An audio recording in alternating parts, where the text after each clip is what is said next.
Tonight, we again present the famous Mr. Chameleon of Central Headquarters in his most famous cases of crime and murder. Brought to you by the makers of Bayer Aspirin. For those who do not know who Mr. Chameleon is, we give a quick sketch of his character.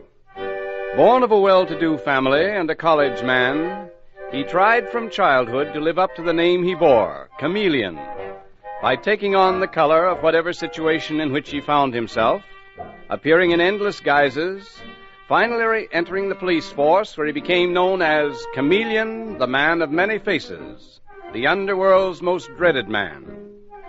Throughout this series, the listener will invariably know who Mr. Chameleon is, no matter in which disguise he appears. But the criminal he's tracking seldom does. Tonight we give you Mr. Chameleon and the case of his brother's murderer.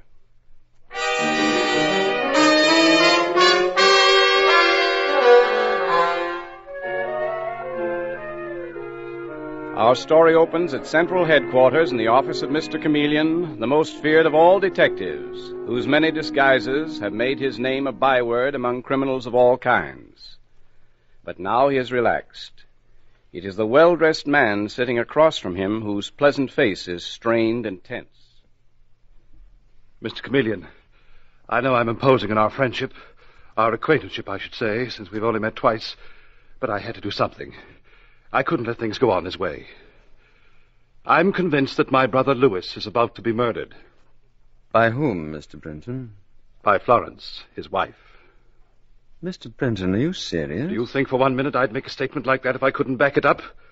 Have you any idea what it cost me to come here and tell you these things? I've always been fond of Florence. What has happened to her is a tragedy. But my brother Louis comes first. Yes, naturally. You're partners in the contracting business, aren't you? I had dinner once at your brother's home. It's a very beautiful place. Yes, it is. I'm living there now. I have been for 6 months.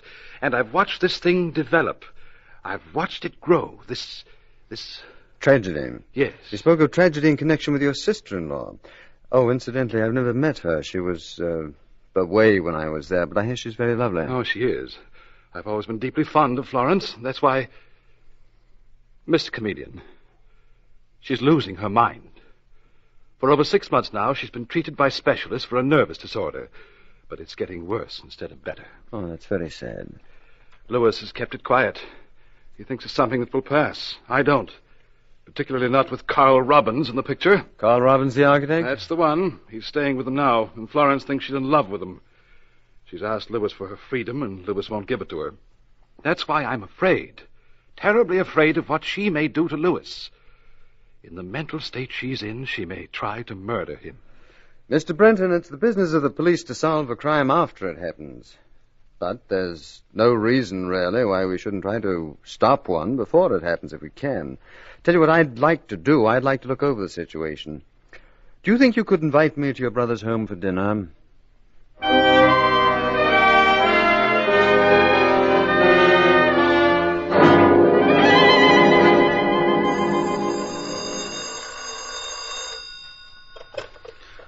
Hello. Chameleon? Oh. Hello, Commissioner. To what do I owe the honor of this call, may I ask? Or don't you know that it's exactly 3 minutes of 6 a.m.? Yes, I know it. Chameleon, you know Ralph Brenton, don't you? Mm-hmm. I'm having dinner at his brother Louis Brenton's tonight. Oh, no, you're not. You're going up to the Brenton place immediately, but not on a social visit. Louis Brenton is dead.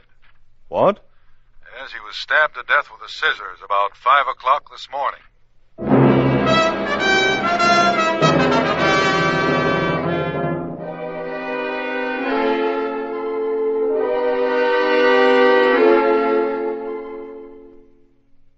So you see, I was too late, Mr. Chameleon, too late.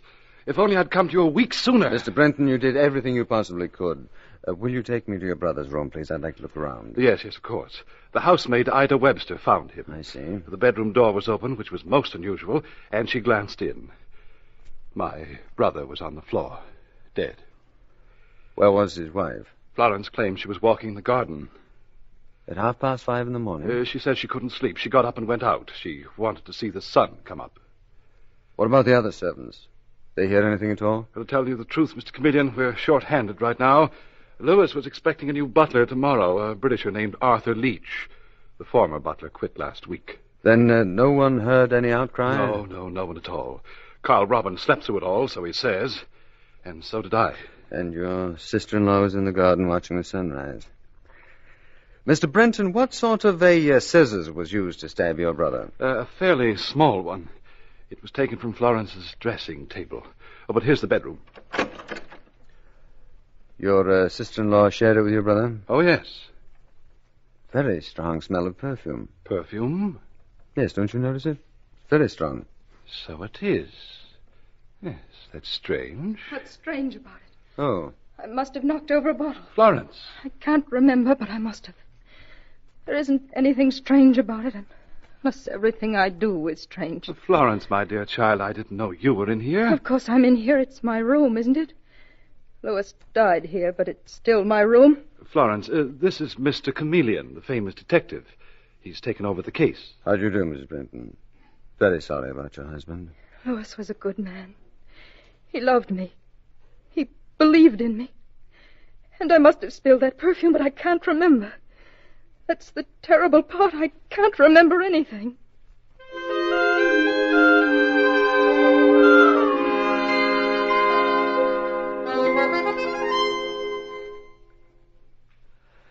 Let's try again, Mrs. Brenton.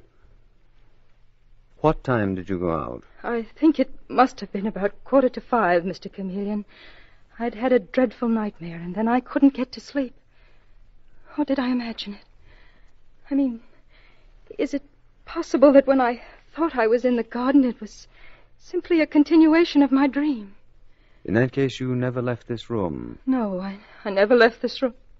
No, that's not possible. I didn't kill Lewis. I'm sure I didn't. Mrs. Brenton, there were no fingerprints found upon the scissors, but a pair of your gloves were rolled up tightly and thrown in a bureau drawer. Do you remember putting on those gloves? No. Where's Ralph, my brother-in-law?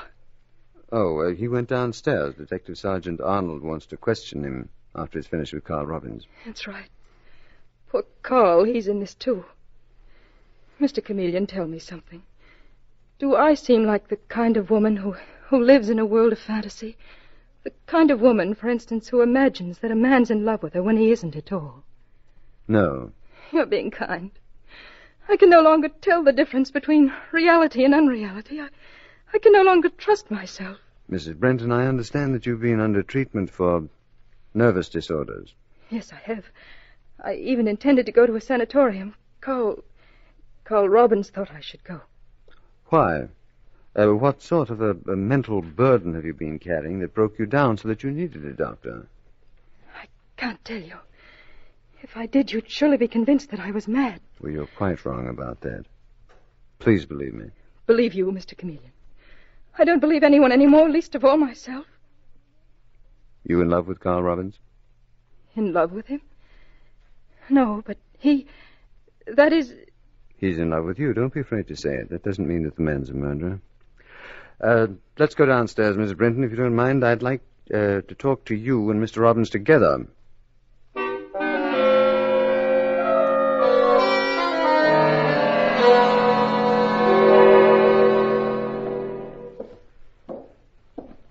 Mr. Chameleon, you really don't believe, do you, that I'm the sort of woman who imagines men are in love with her? Mrs. Brenton, why do you keep harping on that? Because What's that?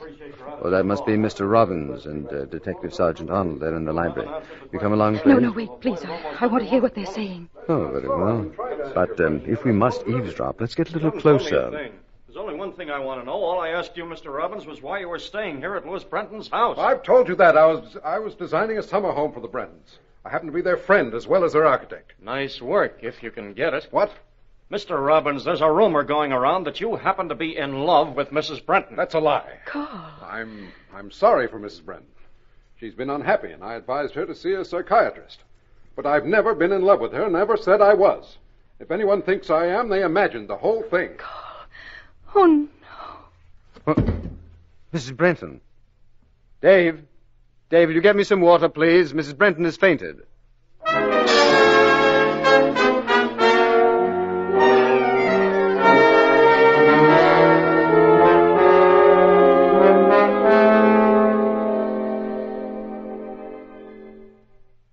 Why did she faint? I have a feeling, my dear Dave, that is the number one question on our list. Probably Florence Brenton fainted because Carl Robbins' words proved to her that she'd imagined that he was in love with her. Probably, Mr. Chameleon? Oh, we mustn't forget. Carl Robbins might be afraid to admit he's been in love with her. You see, that could be a motive for him to murder her husband. She's wacky. She has that look in her eyes, you know. Dave, what did the housemaid tell you about the family relationship? Ida? Oh, Ida had plenty to say, in between trying to get me to take her to the movies. Oh, so that's the way it was. The irresistible Detective Sergeant Arnold, eh? Oh, listen, Mr. Chameleon, that babe Ida would go for anyone. Anyhow, she said the usual, that Mrs. Brenton was sick, and the brothers Ralph and Louis Brenton were devoted to each other. Never a sharp word. Well, that's quite something when you consider they were business partners, too. Yes. Dave, do you think she might go for me? Who? Ida. The maid? Mm-hmm. Now, sometimes servants know more about the inner workings of a family than the police can find out in a month of Sundays. If there were some way that I could get some real information from below stairs... Dave! Yeah? Ralph Brenton told me that they were expecting an English butler, Leach. Yes, that was it, Arthur Leach. Curly hair, rimless glasses, thick around the middle. Is that the way he described him? No, I'm describing myself, Dave. You mean you're going to turn up there tomorrow morning impersonating Leach, the new butler? But what about the real Arthur Leach? You can stop him. Find out where he is from the Employment Bureau. Take him to headquarters, explain the circumstances to him, and tell him that he will be compensated for anything that he loses. And meanwhile, the Brentons, whether they want to or not, are going to acquire a very unusual butler.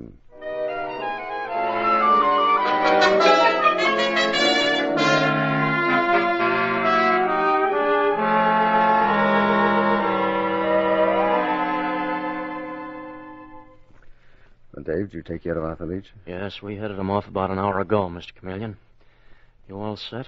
I swear I'd never know you in that getup. Well, you better beat it now. Don't want anyone to think that I'm friendly with a common detective.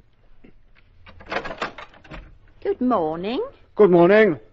I'm Arthur Leach, the new butler. Oh, come in, Mr. Leach. We've been expecting you. Mr. Ralph said to take you right up to your room. Might I ask, just who is Mr. Ralph? Mr. Ralph Brenton, Mr. Lewis's brother. Mr. Lewis is dead. So I hear.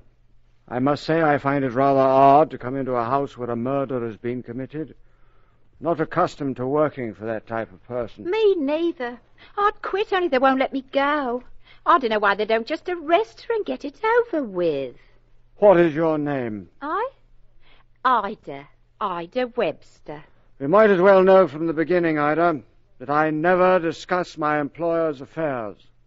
If Mrs. Brenton murdered her husband, that is most unfortunate, but I consider it her business and none of mine. It was her husband's business too, wasn't it? He got killed.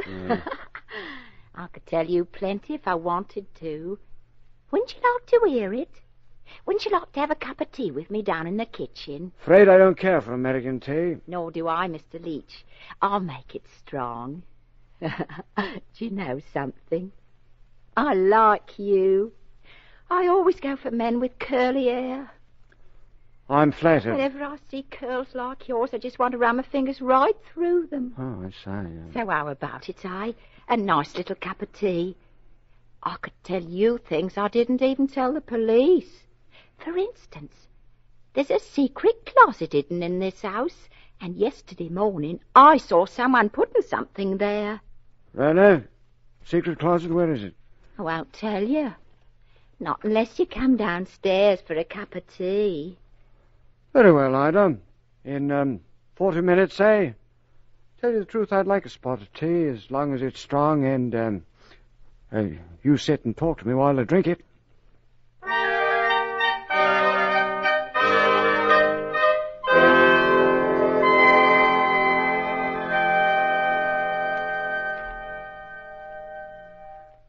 Mr. Chameleon and the case of his brother's murderer continues in just a moment.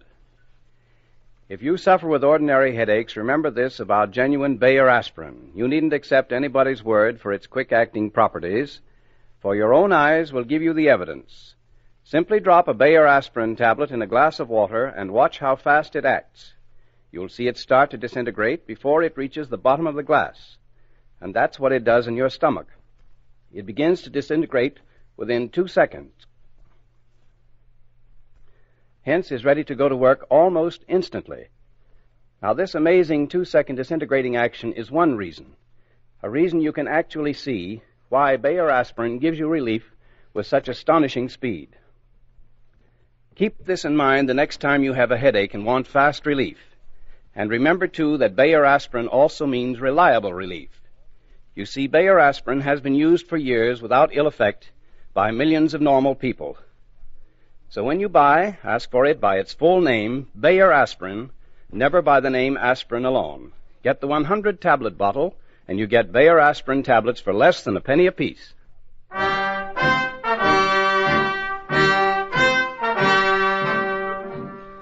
And now back to Mr. Chameleon and the case of his brother's murderer. It is half an hour later, and in the Brenton drawing room, Ralph Brenton is talking to Mr. Chameleon. Not that Ralph Brenton is aware of this fact. On the contrary, he believes he is addressing the new butler named Arthur Leach, and he says apologetically, I'm very sorry that you had to come here under such unhappy circumstances, Leach. I can't even promise that we'll be able to keep you on. It's quite all right, Mr. Brenton, sir. I understand. Naturally, my sister-in-law is very much upset. My brother's death, you know. Well, there's no telling what will happen. Dreadful business, sir. Your American police aren't very quick, are they? The American police are doing just fine, Leach. I'd back them against Scotland Yard any day of the week. Everyone is entitled to his own opinion, sir. Also, we have a very famous detective working on the case, a man named Chameleon. Maybe you've heard of him. Oh, yes. Chap who goes around in false face and putty noses and all that sort of thing. Rather silly. Well, everyone is entitled to his own opinion. But Chameleon's a good man. I'm counting on him. Yes, sir. You suppose that I could see Mrs. Brenton? As a matter of fact, she's been looking for you, Leach. She went down to the kitchen. I think she's there now. Very good, sir. I'm on my way down there anyhow, if you'll excuse me, sir. By the way, shouldn't you have dark hair? Beg your pardon? It's funny. It was Wilfred Dodd who recommended you, and I could almost swear he said you had dark hair. My hair is really brown, sir, and indeterminate brown, but I've been out in the sun a great deal and it's bleached it. I see. Not that it matters. I have a hunch that you're extremely good at your job, Leach. Thank you very much, sir. As good at your job as a butler, let us say, Leach, as Mr. Chameleon is at his job as a detective.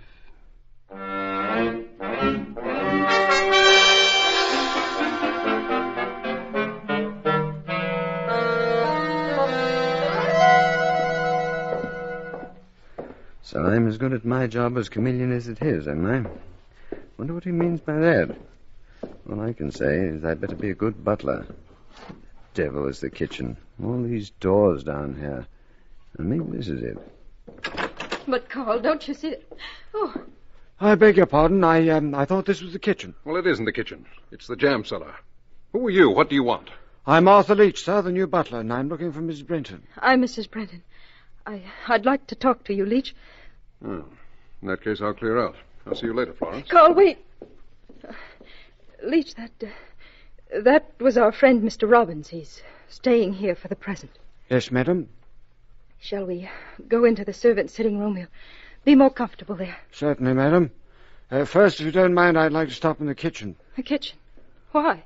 Which one of those doors is it? That one there, but what do you want in the kitchen? Your housemaid Ida is brewing some tea for me. I'd like to tell her that I'll be delayed. Ida? Ida? Maybe she isn't there. Kettle's on the stove. Ida? What's the matter? Ida! Leach, she's dead. Yes. She's dead, Miss Brenton. Been stabbed to death.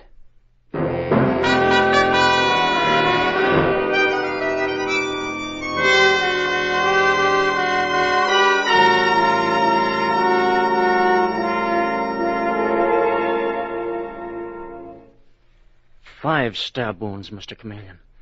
Whoever did it sure wanted to make a good job of it. Poor Ida.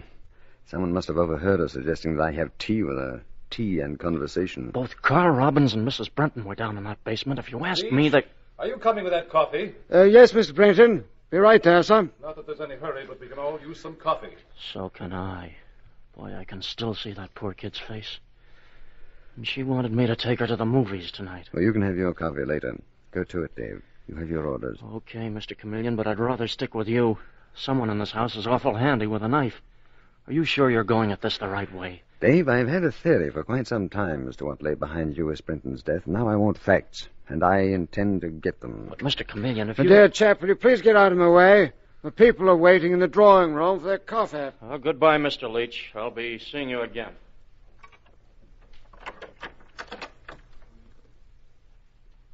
So, Mr. Leach, you are Mr. Chameleon. But what you don't know is that I had my ear to the keyhole at just the right moment.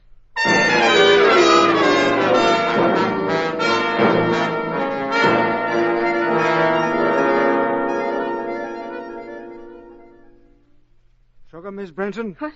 Oh, yes, thank you, Leach. My dear Florence, your hand is trembling, so you'll drop that cup. Did you say something, Ralph? I say your hand is trembling. So it is. How stupid. Aren't you having coffee, Carl? I told you I wasn't. How many times must I say it? There's no need to be rude to Florence. Well, I'm fed up. There's a murderer on the loose in this house. I want to get out of here, but fast. So do we all, Carl, but the police say we can't leave. As a matter of fact, I'm very much surprised that we haven't accomplished more than they have. I'm disappointed in my friend, Chameleon. More coffee, Mr. Brenton? Thank you, Leach. Yes, I must say I'm very much disappointed. Mr. Chameleon certainly hasn't been much help. We haven't been much help to him either. None of us cooperated. I least of all. Do you mean that you lied to him? No, Carl, I didn't lie. I didn't kill Lewis. Only maybe I did. Maybe I did. Florence. I could have killed Lewis during a mental blackout. I could have killed Ida. All right, if I did, I want to be put away where I can't harm anyone again. You're hysterical, Florence. Yes, I am. But at least I know now what I want to do. I want to see Mr. Chameleon. I want to tell him everything. All the things I was afraid to tell him before. Leach. Yes, madam? Will you please put through a phone call to the New York police? Central headquarters, I think he called it. Ask for Mr. Chameleon. Tell him to come immediately. No, wait. I'll make that call. No, Carl. Leach will do it. Don't you trust me, Florence? I don't trust anyone anymore, least of all myself. Leach, will you please make that call? Yes, of course, madam. But first, might I be a bit presumptuous and tell you what I think of this tragedy, if I might call it that? I think you might safely call my brother's death a tragedy, and Ida's too. Thank you, sir. Well, my theory is this. I'm not interested in your theory. I want to make that call. But my theory is very interesting. Leach, will you go and call Mr. Chameleon, or must I do it myself? No, Florence. Carl, let go of me. I want to hear this theory. This is rather amazing. What is your theory, Leach? That Mr. Brenton's murderer spilled perfume on their clothes. What? Are you serious? Yes, definitely, Mr. Robbins. I noticed the odor of perfume in the upper hall. I was told it came from Mrs. Brenton's room. Now, when the murder occurred, the bottle was knocked over. The clothes were drenched with perfume, but the murderer didn't have time to dispose of those clothes. They knew the closets would be searched, the whole house would be searched, so they had to hide those clothes until later things were quieter. You follow me? Yes, we follow you. About the maid, Ida. I'm certain that she was murdered because she intended to tell me about a closet. A closet? Seems, Mrs. Brenton, that there is a hidden closet in this house. Ida knew about it, and so did someone else, apparently. Ida told me that she saw someone carrying something to that closet. Don't you agree it must have been perfume clothes? Well, don't you? That little moron was probably on the make for you, Leach. She was trying to impress you. Quite possible, Mr. Robbins. Nevertheless, I feel that I should report it to the police, don't you? Yes. Now I'll go and make that phone call to your Mr. Chameleon. No, Leach, come on! Don't try to pull a knife. Very handy with knives, aren't you? Drop it! Drop it! Miss Brenton, you get Detective Sergeant Arnold. He's upstairs looking for that hidden closet. But Leach, you're Mr. Chameleon. Definitely, Miss Brenton. And this fellow can't do any more damage with that knife. All right, Ralph Brenton, the game is up. Show us that hidden closet. It'll save a lot of time.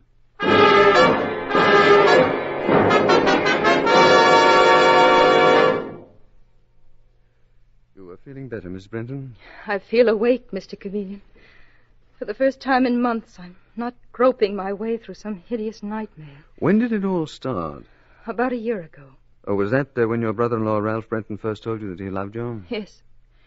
At first I tried to treat it as a joke, but it got worse and worse. He wanted me to leave Louis. And then when I told Louis that Ralph had to go, Ralph pretended that I'd imagined the whole thing. He convinced my husband that I was losing my mind. No, not quite, Mrs. Brenton. You didn't quite convince him.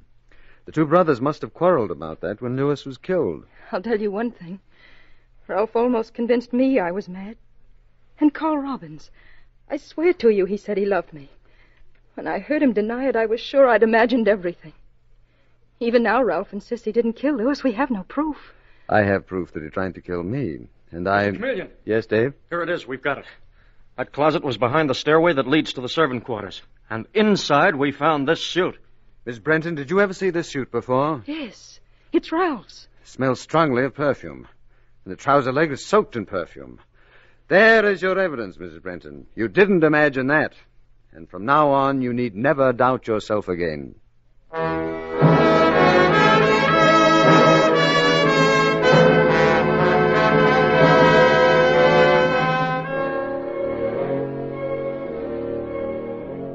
And with these words, Mr. Chameleon concludes tonight's murder case.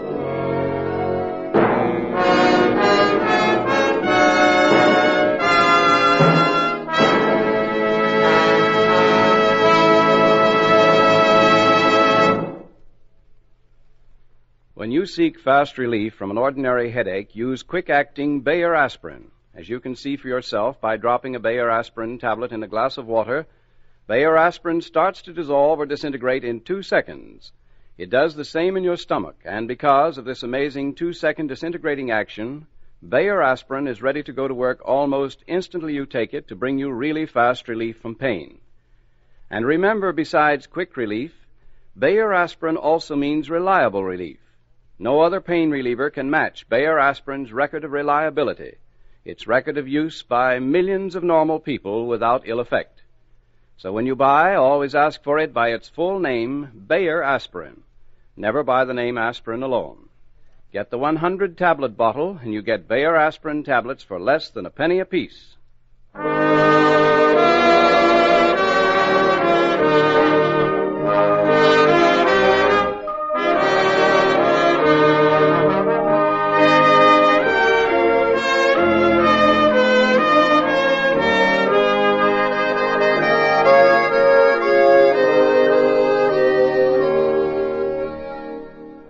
Listen next Wednesday night at the same time for Mr. Chameleon, the man of many faces, in The Case of the Blood-Stained Dollar Bills. The part of Mr. Chameleon is played by Carl Swenson, with dialogue by Marie Baumer from the original story by Frank and Ann Hummert. Music directed by Victor Arden. Your announcer is Howard Claney.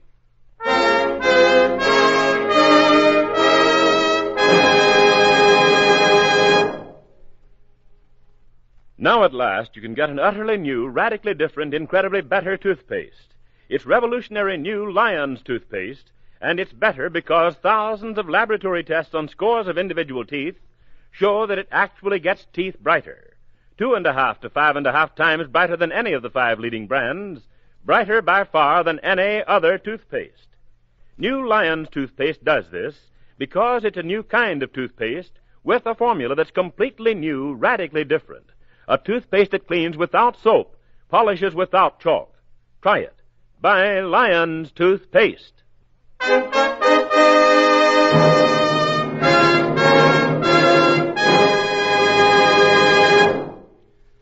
Mr. Chameleon, the new mystery drama, will be heard in another performance next Wednesday night at this time. This is CBS, the Columbia Broadcasting System.